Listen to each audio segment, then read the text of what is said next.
A invasão da Embaixada do México pela polícia equatoriana, algo sem precedentes nos tempos modernos, levou os Estados Unidos e vários países a tecerem duras críticas ao governo equatoriano, o que pode desembocar em pesadas consequências para o país sul-americano.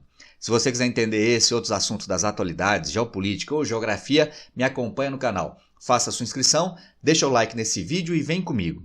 Pessoal, no dia 6 de abril, policiais do Equador invadiram a Embaixada do México em Quito para prender o ex-vice-presidente do Equador, Jorge Glass, que é acusado de corrupção lá no país e vinha se refugiando com autorização do governo do México na embaixada daquele país, lá na capital equatoriana, Quito.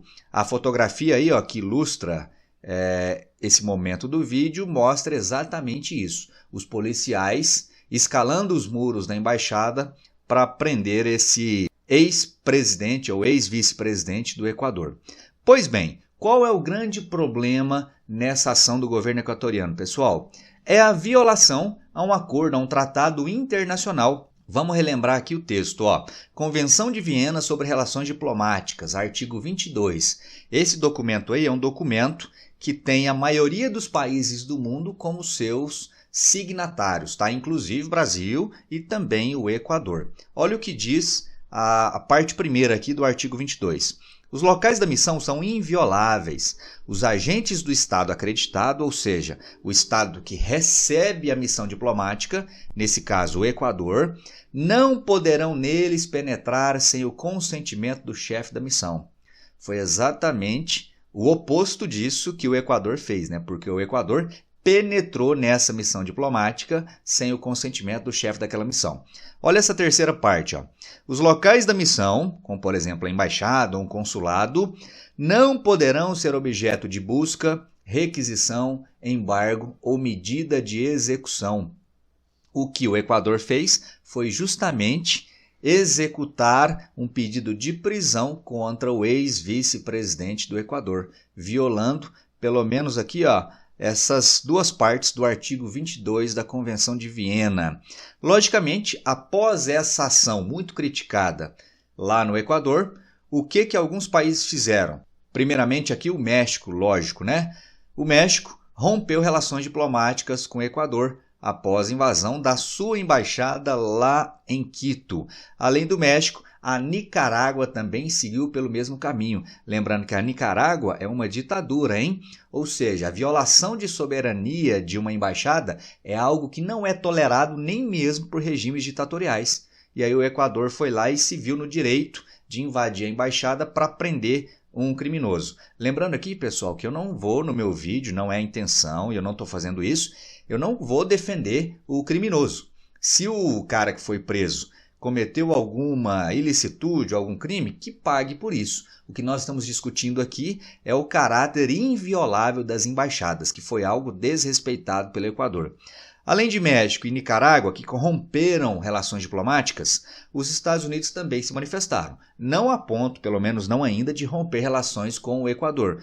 Mas olha o que disse aqui, o Matthew Miller, que é o porta-voz do Departamento de Estado dos Estados Unidos, por meio de um comunicado. Ele disse, em nome dos Estados Unidos, que o país condena qualquer violação da Convenção de Viena e reitera a importância do respeito à inviolabilidade dessas missões diplomáticas. O comunicado também expressou um apelo para que México e Equador solucionem suas diferenças dentro de normas internacionais, enfatizando o valor das relações dos Estados Unidos com ambos os países. Então, os Estados Unidos criticaram e nessa mesma esteira, olha o que outros países fizeram. Cresce repúdio internacional à invasão da embaixada em Quito. ONU, Brasil, União Europeia, Estados Unidos, Canadá, Argentina e outros intensificaram a onda de condenação estrangeira. Olha o comunicado que o governo brasileiro emitiu no sábado. A nota disse o seguinte: a ação constitui clara violação à Convenção Americana sobre Asilo Diplomático e à Convenção de Viena sobre Relações Diplomáticas.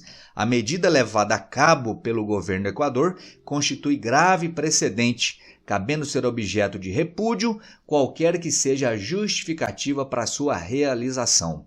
E aí, pessoal, um ponto que eu destaco aqui é que, independentemente de posições ideológicas de governo, aqui você tem, por exemplo, nessa pequena lista, ó, governos de esquerda, como é o caso do Brasil, o governo do México, da Nicarágua, né, que condenaram, em alguns casos até romperam relações diplomáticas com o Equador, e há também críticas de governos de direita. Ou você vai me dizer que a União Europeia, que representa os 27 países da União Europeia, são de esquerda? Não são, né? Olha aqui, Estados Unidos, Canadá, Argentina. Argentina que tem hoje Javier Milei, um dos principais representantes da direita mundial, também condenando essa ação do governo do Equador. Ou seja, é um assunto muito sério e isso pode acabar abrindo um precedente muito perigoso mundo afora. Se o Equador não respeitou a Embaixada do México, significa então que o Equador pode não respeitar a Embaixada de qualquer outro país que mantenha essa missão diplomática lá no seu país. E imagine então se outros países resolvem fazer igual fez agora o Equador. Então daí os olhos do mundo olharem com muita atenção para esse fato especificamente. Tranquilo? E aí um ponto que chama muita atenção aqui, pela curiosidade, né? É um fato inusitado, é que o mesmo Equador, que agora desrespeita a soberania de uma embaixada, já havia há poucos anos utilizado esse mesmo caráter de inviolabilidade de embaixadas para manter dentro da sua embaixada lá na Inglaterra um asilado político. Nesse caso, ó, Julian Assange. Julian Assange ficou por 7 anos na embaixada do Equador lá na Inglaterra e o governo inglês, a polícia inglesa, que tinha mandado de prisão contra ele, não invadiu a embaixada. Olha só, a imagem inclusive é muito curiosa, né? Porque mostra o Julian Assange na sacada da embaixada do Equador, lá na Inglaterra, os policiais ingleses, ó, a poucos metros de distância dele, sem que pudessem fazer qualquer coisa. Ou seja, a Inglaterra respeitou a embaixada do Equador há poucos anos. O Equador não respeitou a embaixada do México. Então fica aí essa situação no mínimo inusitada, né? No mínimo curiosa, mostrando mais uma vez que a Terra plana dá muitas voltas. Beleza, pessoal? E aí, para encerrar a nossa reflexão, eu lembro vocês que hoje, momento em que eu gravo esse vídeo, segunda-feira, dia 8 de abril, a Embaixada da Argentina, lá na Venezuela, mantém dentro de suas dependências alguns opositores do regime de Nicolás Maduro. Olha aqui o texto, ó. Entre as pessoas que receberam abrigo na embaixada estão membros da oposição ao governo Maduro, que são alvos de mandados de prisão. Ou seja, eu vi aí nos comentários, em redes sociais, muita gente aplaudindo, né, o gesto do governo equatoriano. Não, é isso aí mesmo. Se é criminoso tem que invadir, tem que prender.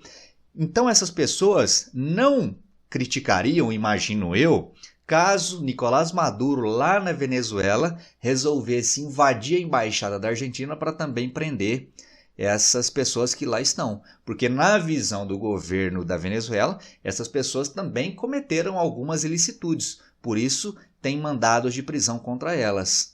Ou seja, pessoal, a inviolabilidade das embaixadas, ela deve valer em qualquer situação, independente de quem esteja lá dentro, independente se o governo é de esquerda, de direita. Mas aí eu quero saber a sua opinião. Você concorda com essa visão dos fatos? Você acha que o governo equatoriano acertou ou errou ao violar a Embaixada do México lá em Quito? Escreve aí para mim suas impressões sobre tudo isso que eu acabei de te dizer. E se gostou do vídeo, deixa o like. Se não gostou, deixa o dislike. E considere também apoiar financeiramente o canal. Sua ajuda financeira é sempre muito bem-vinda. Está aqui, ó, na descrição do vídeo os dados da minha chave Pix. Te espero no próximo vídeo. Um forte abraço e até lá. Valeu!